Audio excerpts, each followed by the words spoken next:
ढेंकीकोट BJP रे मिसिले 40 BJD कर्मी। घसीपुरा निर्वाचन मंडली घटगां ब्लॉक तुराणीपोखरी पंचायत बीजेडी विधायक बद्रीनाथ पात्र गड़ थिला।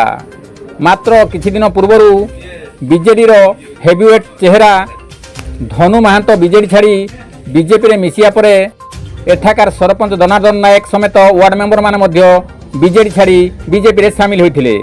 आज उक्त पंचायत रो तुराणीपोखरी रो 2टी बूथ रु 40 जन सक्रिय बीजेडी कर्मी सांसद अनंत नायक लंगलकंटी ग्राम ठारे बीजेडी छाड़ी बीजेपी रे शामिल होइछंती।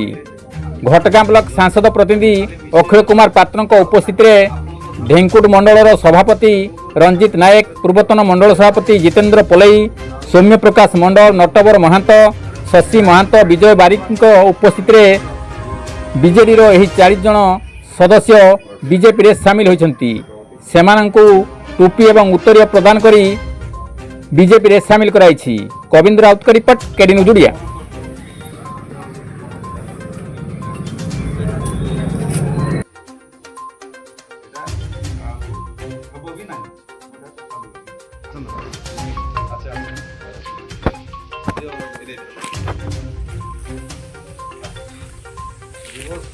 आगे